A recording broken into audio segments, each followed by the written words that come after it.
पुढे एक महत्त्वाचा रिपोर्ट। देशभराप्रमाणेच मुंबईतही बेकायदेशीरपणे राहणाऱ्या बांगलादेशी नागरिकांवर मुंबई पोलिसांकडून कारवाई सुरू करण्यात आली आहे। नवीन वर्षात रोहिंग्या आणि बांगलादेशी नागरिक राज्यात राहणार नाहीत अशी आक्रमक भूमिका भाजपा मंत्री नितेश राणे यांनी घेतली।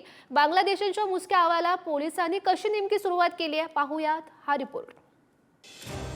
नव्या वर्षात बांगलादेशी रोहिंगे टार्गेटवर, घुसखोरांवर राज्य सरकारकडून कठोर कारवाई।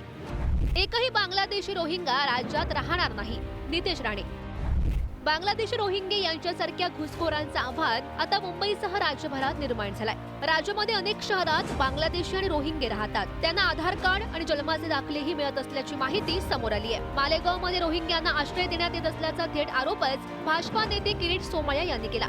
1500 बांगलादेशी आणि रोहिंग्यांना मालेगावातून जन्माचे दाखले देण्यात आले, असा सनसनाटी आरोप सोमय्या यांनी केलाय। त्यासाठी जबाबदार अधिकाऱ्यांवर कारवाईची मागणीही त्यांनी केली आहे।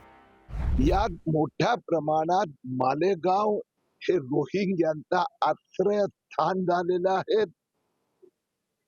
माझ्याकडे ते मोठ्या प्रमाणात पुरावे आले आहेत।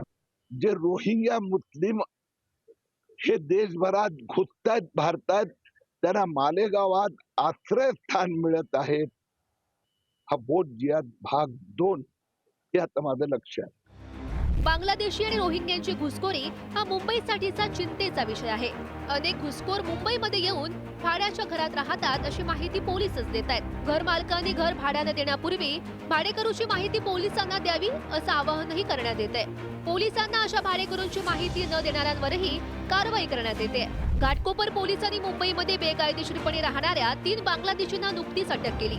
हे तिघही जण पनवेलमध्ये राहत होते। बांगलादेश सीमेवरून अवैधरित्या ते भारतामध्ये घुसलेले होते।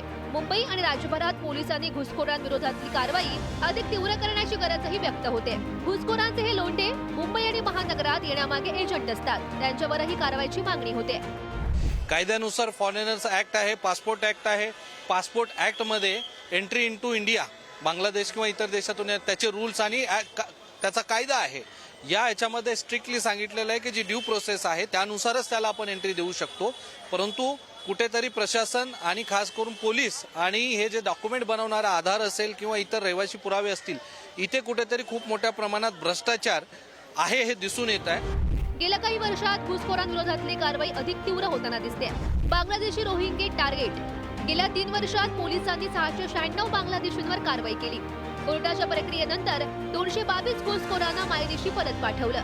2024 मध्ये 278 बांगलादेशी नागरिकांना अटक झाली, त्यामधील 50 जणांना परत पाठवलं। 2023 मध्ये 368 घुसखोरांपैकी केवळ 68 घुसखोरांना परत पाठवण्यात यश आलं। 2022 मध्ये 147 पैकी 21 जणांना मायदेशी घरी पाठवण्यात आलं।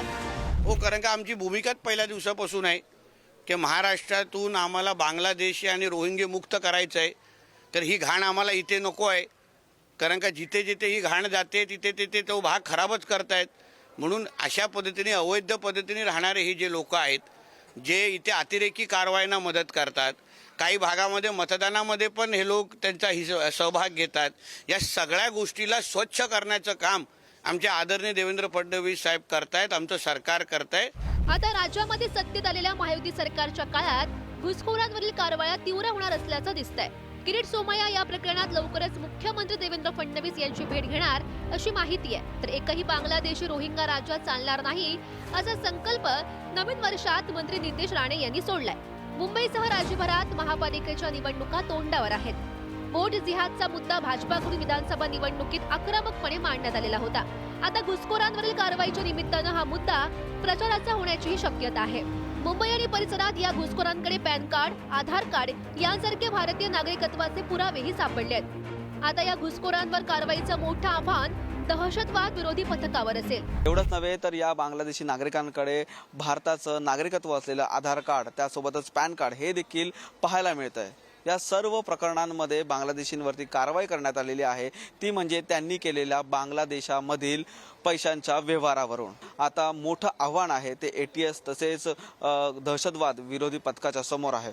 मोठ्या प्रमाणात बांगलादेशी नागरिकांवरती कारवाई करत असताना अजून किती कारवायांमध्ये अवैधरित्या बांगलादेशी सापडतात हे देखील पाहणं महत्त्वाचं ठरणार आहे। व्हिडिओ जर्नलिस्ट संतोष बोराडेसह निखिल चव्हाण, पुढारी न्यूज, मुंबई।